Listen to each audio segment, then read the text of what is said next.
Well, thank you so much. It's so wonderful to be here with you. Thank you so much for giving this opportunity to me to speak about His amazing grace. He changed my life in an amazing way. I was a radical Muslim political leader, teacher, and very much involved in politics there because Islam is a political religion. But then I'm here speaking for the Lord. It's just amazing. I praise His name. He not only changed my life, but He has been using me, my team, in a mighty way. We are reaching to millions of Muslims in the world. My ministry is called Exodus from Darkness. You either write this or just click my name, Daniel Shayetesh. You'll find hundreds of videos, and also you'll find one of my books translated in 13 languages, freely accessible for more than 1 billion Muslims. And we are really touching the hearts of many people. God did amazing things in my life, revealed many things to me. I hope I'll be able to reveal some of them here tonight to encourage you. Anyhow, I have got a table there with my 3 books there. This is my life story, the house I left behind. It's an educational testimony. It teaches you how God changes a Muslim teacher, a leader, and a whole lot of logical reasoning there. And the second book, Islam and the Son of God, compares Islam with Christianity in every level if you want to have knowledge about Islam. And the third one, Christ above all, compares 9 beliefs and religions together in a doctrinal, philosophical way, simple philosophy, because my English is simple. I cannot speak, difficult English. And so they give you information. They prepare you how to talk to other people. And also I've got a list there. If you're a praying person, really, we need prayer desperately.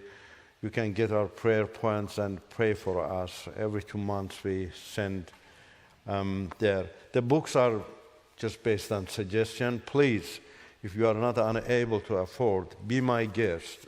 I will be delighted if you take the book there. You're not able to offer anything, that's fine. Just read there and see how Jesus is mighty and how beautiful the values of Christ are. I'm going to give you a very brief of my testimony tonight, and I'm going to show you some pictures. Hopefully I can't see there, but I can see here. Next one, please. I have come from the country Iran. I can't see there now. I have come from the northern part of Iran by the Caspian Sea, very beautiful area, like Pennsylvania, snowy, very strong snow there. And born in a Muslim family. My father had 2 wives and 12 children. We were all living together in one house. From childhood, I was encouraged to get involved in learning Islamic rituals and memorizing the Quran, recitation of the Quran. That's the important part of Muslim life. So I became a famous boy at the age of 9, and after that people called me to their religious ceremonies. I performed Islamic rituals and recited the Quran, very popular among Muslims. We learned from childhood that Islam is the last and perfect religion, should triumph the world. Everybody in the world must follow Islam. Muslims need to call them nicely first to join Islam. If they do not, then they start to become aggressive, and by threatening, asking neighbors and others to become Muslim. If they reject that, and then the final step is the invasion, to invade them and force them to become Muslim. And the logic behind that was Islam is perfect. Everybody should follow, that perfect religion. We never thought that if Islam is perfect, it should draw people's attention, logically, not by force. But anyhow, so after I entered university, I became a radical Muslim. Next one, please. Became the follower of this gentleman, Ayatollah Khomeini.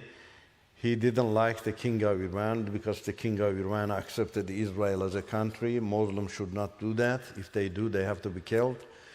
And also, we, especially students, I was a university student at that time, we didn't like the king because of political and social injustice. Iran was sitting, and it still is sitting, on oil base. It's a wealthy country, but people poor. And I was a poor student. I was really a good student, and but was unable to continue my study. And I thank God that some of my classmates helped me, and I was eventually able to complete my education. So all oppositions came together and fought against the king, protest and creating some other things. The king didn't feel secure in the country. He ran away, and the country fell into our hand, and we captured the country. Next one, please.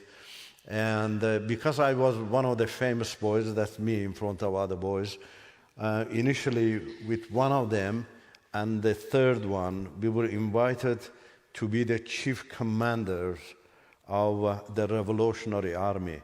Now that was a new army, was going to be established. Iran had an army, a general army, but radical Muslims never trust the general army because many members of the general army are patriots, but you need soldiers, religious soldiers, who even can kill their parents or their family members because Islam should dominate.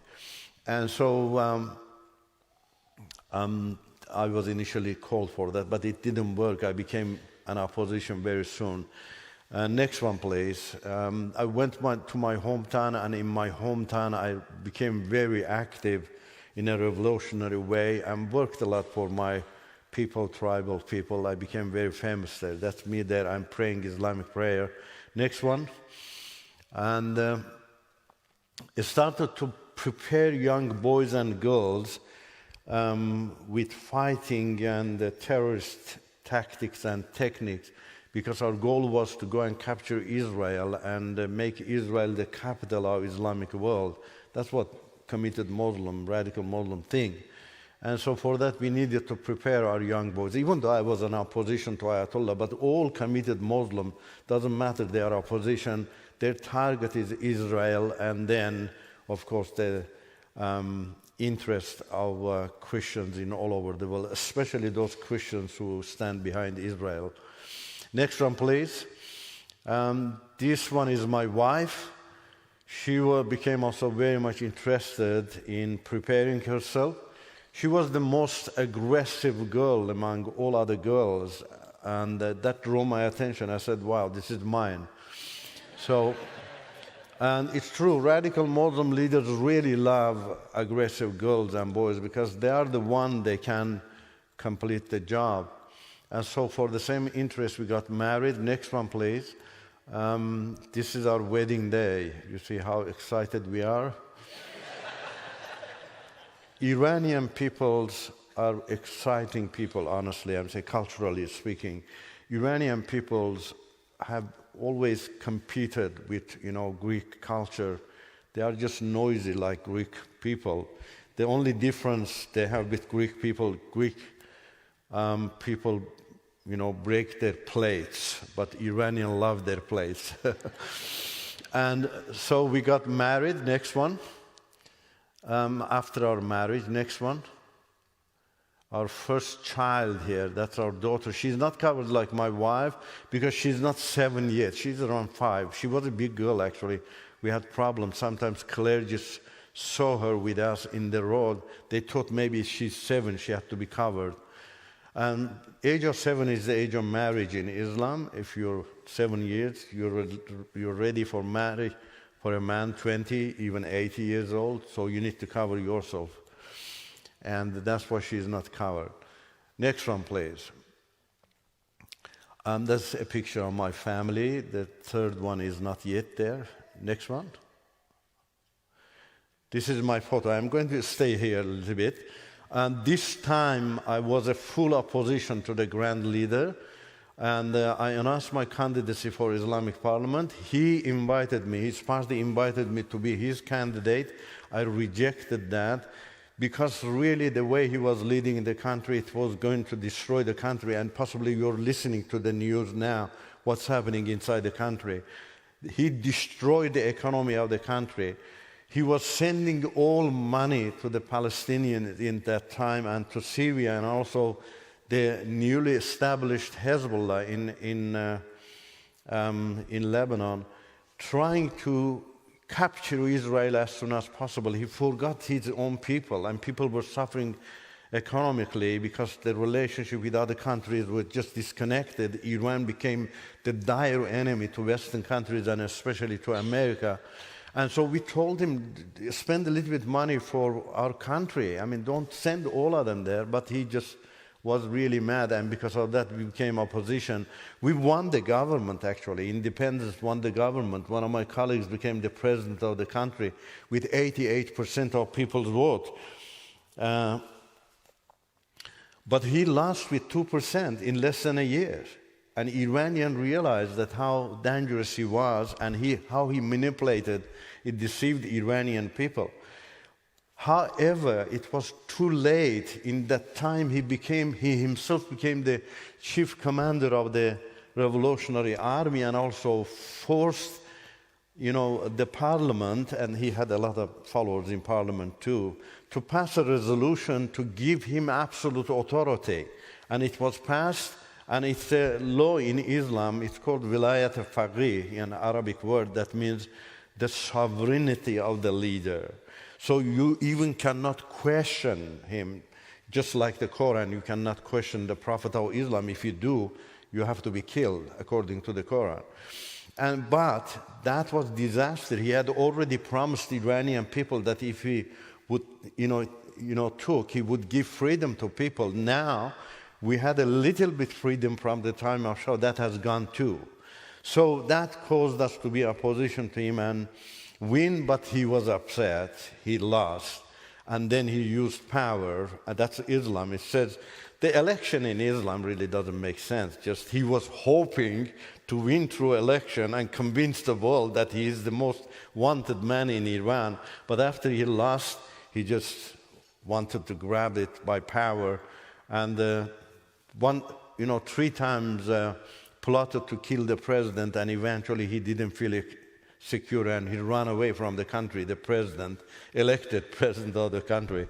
And so the government was demolished. Some of us were able to run away and some were killed. I was one of them caught and put in a cell. I lived. They put me in a toilet, actually, for 3 months.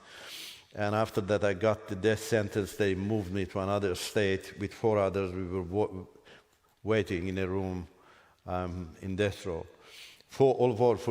All four were killed, but I was able to run away by the help of some. I didn't know really they were putting their life in risk for me. I thought possibly I was released because I was a very famous leader in the area in my hometown.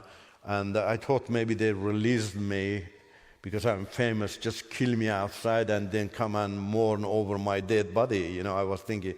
But then I realized some of my friends, they put their life in risk and they played some legal games and freed me so I could run away from Iran to Turkey. In first initiative, I was caught actually in the border, and a religious guard truck hit me and threw me to a valley. They thought I was dead, but I didn't die. People find me and then called my family and friends. They look after me. It took for me 1.5 years just to stand like this. But after that, I was able to find another secure way and to cross the border of Iran and Turkey. I entered Turkey. Immediately, I went to the United Nations and introduced myself. I said, my family there, they can, create anytime problem for my wife and children. So in Turkey, I was alone, and Turkish is my mother language, a little bit different to the Turkish in Turkey. Several months I spent time over it, learned it. And then I decided to enter university, Istanbul University, and to, complete my doctorate there. With my supervising professor, we chose a subject for my doctorate major, That was how religions, cultures, and philosophies affect people's life and attitude.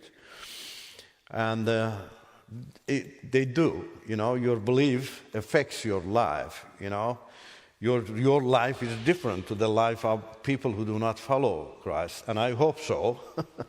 I pray that, we manifest that really, and it becomes visible to people. And obviously it's visible in all over the world. If you go to India, if you go to China, if you go to Iran, in America, you see life different because of their cultures and beliefs. So that's what I was going to do, to bring the major religions of the world, top religions, and also philosophies like, communism, even though communism has become a religion, socialism, humanism, all of them, to compare them with each other and see in what way, they affect people's life. What are their approaches to freedom? What kind of leadership they have? What kind of family they have? What are their organizational culture?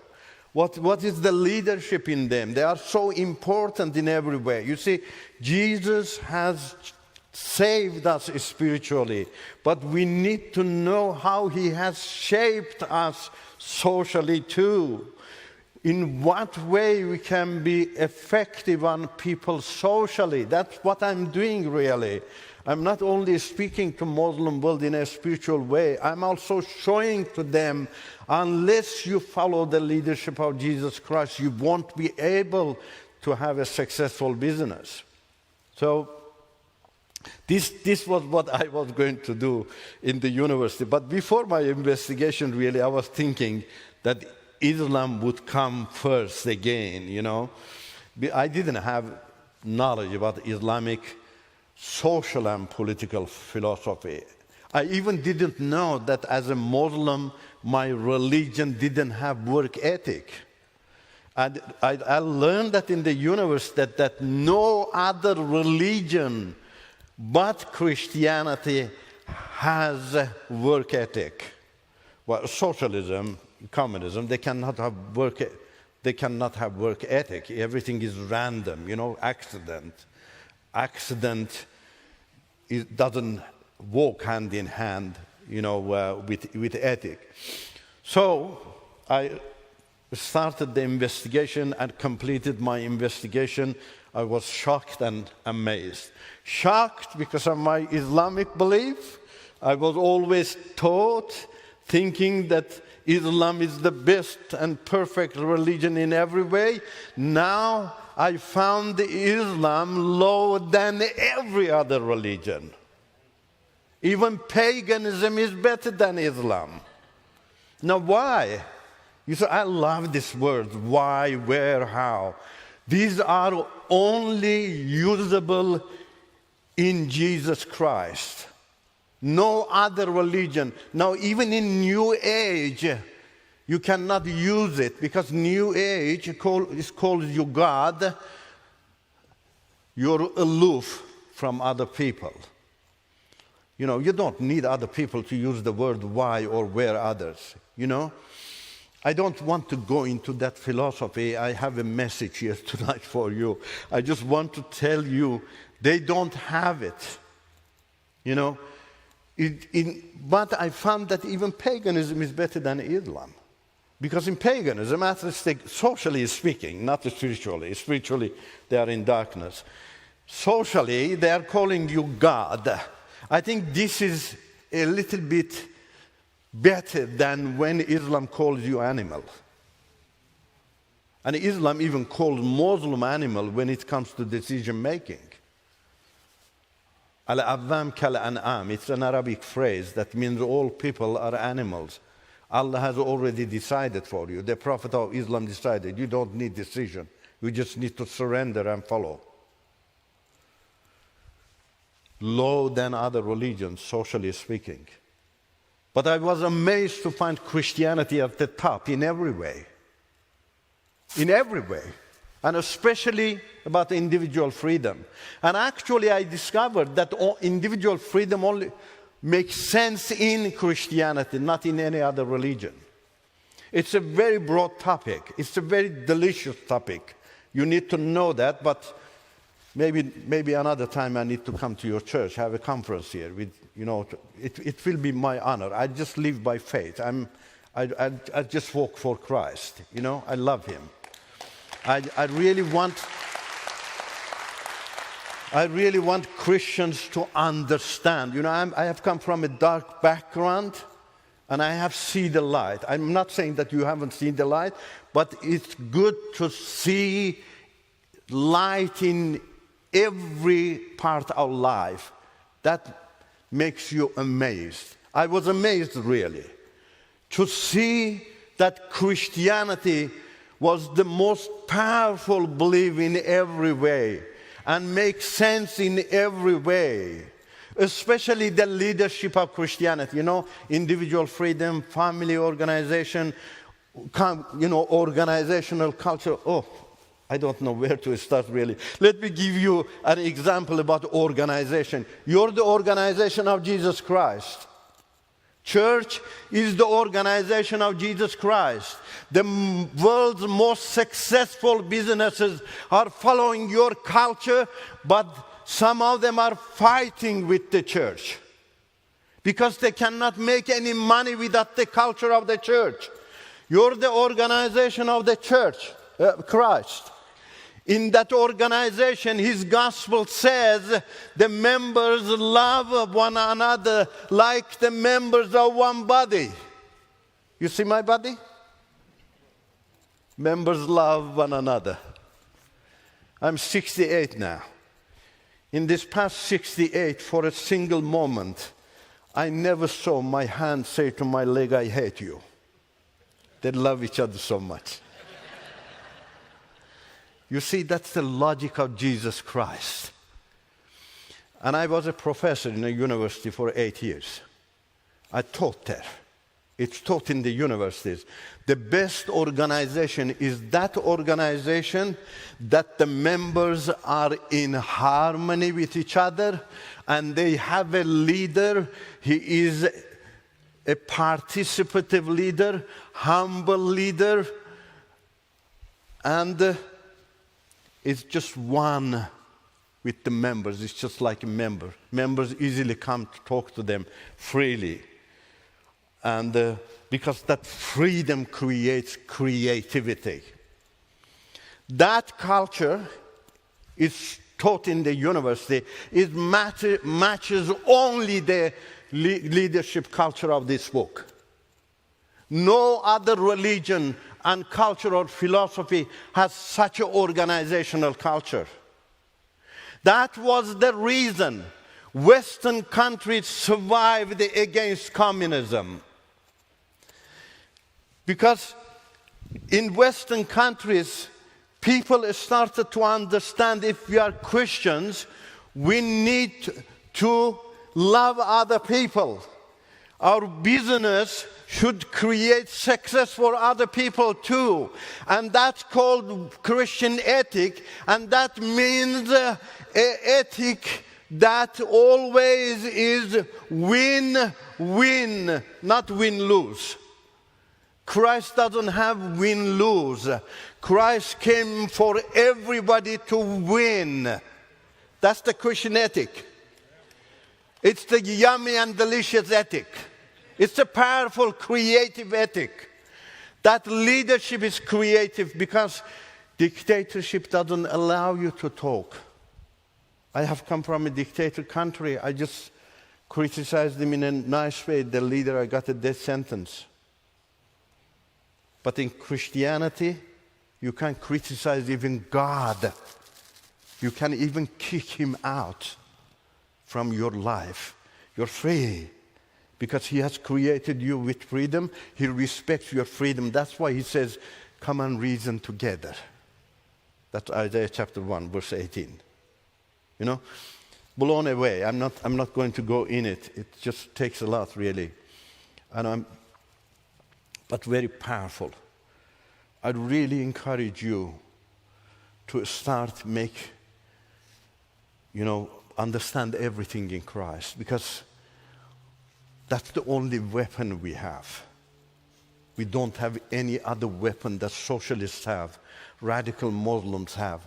Ours is just to touch minds, hearts, and help them to allow their consciences to listen.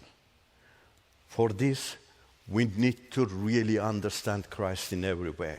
So I was really blown away after my investigation in the university. That changed my worldview towards Christianity, but not still a follower of Christ. Very disappointed with Islamic political and social philosophy. But I praise his name that he had a plan for me. He was just, orchestrating everything, just leading my life, even though they were painful. In some parts were painful for me. But, I think it was because of my stiff-neckedness. Through a business deal, I lost $30,000 to my business partner. He took my money and he's run away. In Turkey, he was a Muslim, Iranian Muslim in Turkey. And so I couldn't chase him legally. I was trying to find a friendly way to approach him, to find him and beg him to give my money back. I had family, so just to encourage him in that way. But I didn't know any friend of his in Turkey. Somebody said to me that there is a bunch of Christians coming to him sometimes, Iranian Christians who ran away from Iran, went to Turkey, and they had a fellowship there. A couple of Americans and other Europeans also were there, trying to work among Iranians. So I decided to go to their church. For the first time in my life, I'm going to a church for my money, not for Christ. I entered the church. I was shocked. They were playing music here. Music is illegal in Islam. Radical Muslims take over, they destroy every instrument. That's what Ayatollah did at the beginning of his rule in Iran and Afghanistan, Taliban. Surprisingly, I saw a couple of ladies also standing in front of people and singing. You don't see ladies in a mosque. There is a cover there. You can see them. They do not raise their voices.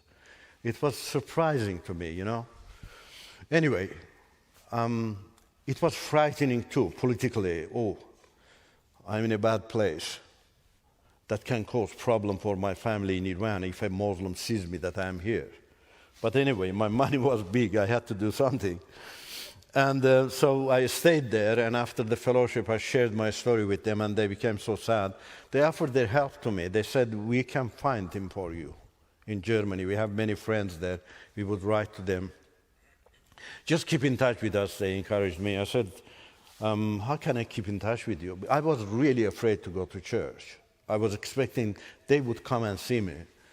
I said, how can I keep in touch with you? And they told me, come to the church. Well, unlike my desire, I said, okay. But I was afraid to go to church because a Muslim should not go to a church, especially a fugitive Muslim like me. I have already run away from a death sentence, do not want to have the second one here. But I went home, I said, if I don't go there, they think possibly I have lied to them. I need to be serious. I need to show seriousness. So then Sunday after Sunday, I went to the church for my money. I found them very nice people, very honest people. I was really amazed. I was not expecting that much. You see, my brothers and sisters, you're very nice, but people outside do not know. Many of them do not know. Even in America, who were born in America, who are white American, who are black American, their parents lived here. Some of them think that Christians are bad people. Church and Christianity takes people, back, holds them behind. They don't know that, so you need to really manifest that. We need to manifest that. And I saw that example in them. It's just amazing. We need examples. We need to see examples. I was thinking that my God was the best, my religion was the best, without seeing any example from others. I was amazed, really. seeing such examples for them. What happened after that, their niceness caused me to listen to their messages. I was not listening because Quran says, do not listen to Christians. You're putting your life in danger. I listened, I was amazed. Their teaching about God was amazing. I was teaching philosophy in Iran. I never knew that the philosophy of God in this book is different to the philosophy of God in all other religions. And this church, this little church, was really prepared. They were teaching that God in the Bible is the personal God. I never knew that. The general philosophy in the world teaches God is impersonal. In other words, God doesn't have any personality in order to have personal relationship with people. That's why there is no salvation in any other religion. They leave everything for the life after. Why? Because God is not personal, to have personal relationship with them to save them here. But they do not know that philosophy is wrong. If God is personal, He is eternally impersonal. Then He won't be able to save you there too. You know? But their messages made sense to me. God must be personal. Why? Because only personal being can have image. Image is the personal being. You can attribute to only personal being. Impersonality means non-personality. You cannot say non-person has brain. That doesn't make sense. Non-person has image. So it made sense to me. Wow, this is amazing. That's right. So that's why everything is carrying the image of someone, inventor, creator. You see, I have gone for my money. What's happening here? It's drawing my attention. Then after a while, I had a dream. The following Sunday, I went to the church. I heard my dream from the pulpit. I was amazed. At that dream, their teachings, my university study, all encouraged me to read their book personally. I grabbed the New Testament, started to read it. New Testament is an amazing book. It's an amazing God philosophy book. Especially John chapter 1 is the most powerful philosophical chapter. Those verses you heard. He is Word, He was Word. The Word is the definition of God in philosophy. What is God? The philosopher responds to you, the Word. No matter which background or religious background, Hindu, Christian, Islam, it's Greek philosophy, all of them. God is the Word. But what kind of Word? The definition for Word shows the difference of the definition of Bible with other definitions. In all other religions, the word is impersonal, I already told you. It's non-relational because it doesn't have any personality, so you cannot have a relationship with that word. Because there is no relationship, therefore, the word is unknown. So gods in all other religions are unknown, and people are following unknown God. You remember Paul in chapter 17 of Acts? He was walking in the streets of Athens, unknown God. That's the Greek philosophy other religions have borrowed. They are following unknown God. They don't know God. I have a lot of things in my heart. I'm just trying to go, finish on time. But the word has a different definition here. The word became flesh. Why? First of all, because the word is personal. A personal being can reveal himself or itself in any way. Second, the personal God wants to make himself known. because he's interested in loving relationship. If you want to fall in love with someone, you need to know that person. Am I correct? That's the nature of love. You need to know. When you fall in love, oh, I know this girl, I know this boy, oh, wow, we are matching. That knowledge is necessary, absolutely necessary there. So God reveals himself to you to make himself known to you, to draw your attention. That's in verse 14, to draw your attention, to manifest his full glory, truth, justice to you.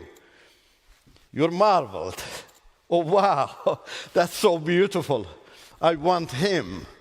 And then you open the door of your heart. He comes in. The other guy runs out. Because they cannot be roommate together. One comes, the other one goes. And then you say, the mighty God of the universe is sitting on the throne of my heart. Emmanuel, God is with me. And that's why Paul says, if God is with us, who is against us? See, logically it's true too. It was amazing to me, really. With thirst, I finished the gospel for the first time. And then imagine, after John, you go and read Paul's writing. Paul is an amazing man. I finished the gospel, I found that the God of Islam and other gods are just made in the image of men. They are not true gods. They were interested in God, but they didn't give themselves hard time to investigate who God can be. They just introduced God. They cannot, be proven practically. I started to read the gospel for the second time. The second time was the love of Jesus Christ really touched my entire, soul, my body, convinced me. Christ has the only right definition for love. He says love must be unconditional. Actually, the definition for the love must be unconditional, logically too. Not only God says, well, I'm absolutely the source of love and I offer unconditional love, but logically it is proven too. We have reason for that. Love should be 100% unconditional, 100%, not 85%. Do you go to your beloved one and say, darling, I love you 85%? You don't. Even you cannot say to your darling, I'm going to love you with the depths of my heart. I'm going to raise that 85% to 99.99%. Because that 0.1% is ugly. Your honey can ask you, now where are you going to spend that, 0.1%? You see, this book is amazing. This book really is amazing. This book should be the crown of your head. You need to live for this book. You need to live for Christ. You need to learn these things. I'm talking to you here. I'm not interested in going only to churches to speak. I know this is the only solution for us. This is the only solution for America. Whatever evil in this country is happening, it is affecting all the world. You need to wake up. My brothers and sisters, please, invest for your children, for your grandchildren. This is the only solution. I'm not joking with you. You're going to suffer. The only solution is Jesus Christ.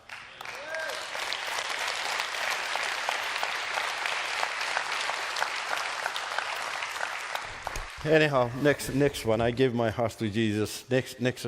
I'm smiling here, you see. Next one, brought my family and she joined me. She didn't know I was a follower of Christ. I couldn't tell her. You remember she had a gun?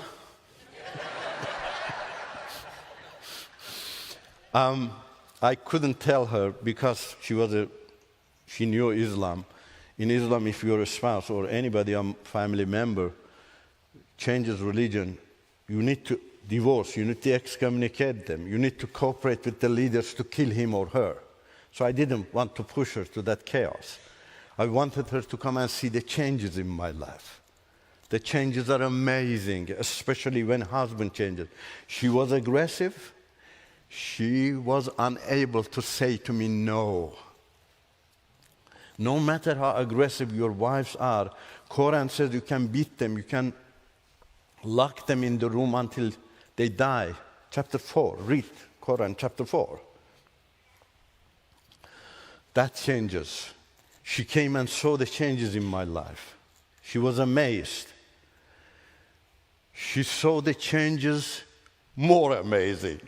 You know, I was smiling. I forgot she was there sometimes. I was singing with joy. Singing music is illegal. This guy was a radical Muslim. How can it be? He's singing. She worried that I had gone crazy. So in the second week, she asked me, what has happened to you? That scared me. For the first time, I was scared from my wife.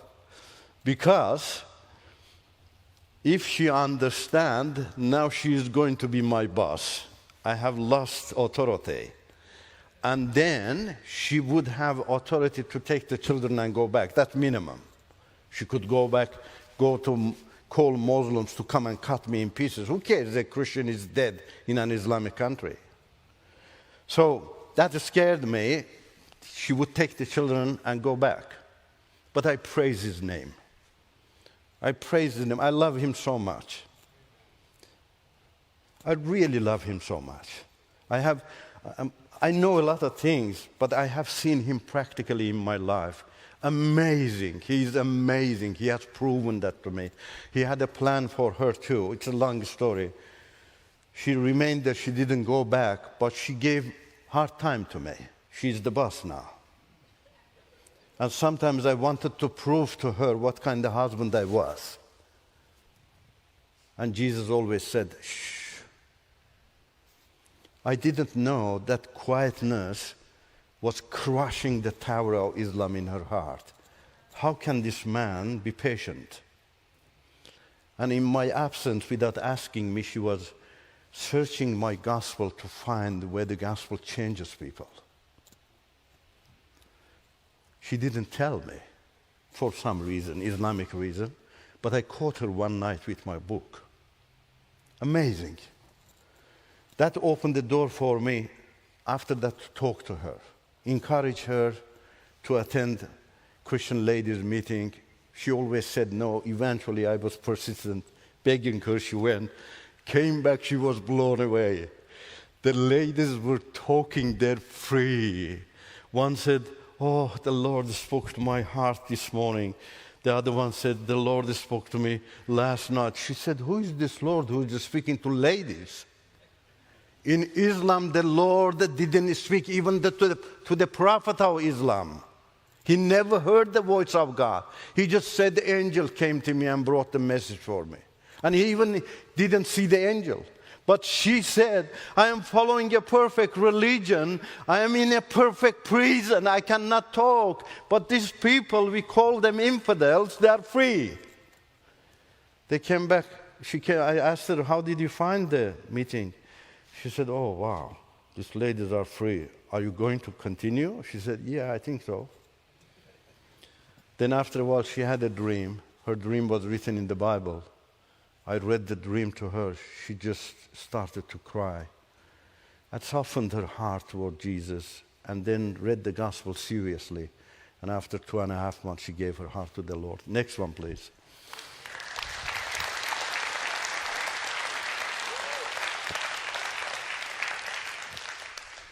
My brothers and sisters, I have lost a lot for the Lord Jesus. I don't have time to talk to you. I have already taken extra time. Forgive me for that. Could you please love him dearly? Please do that. Thank you so much.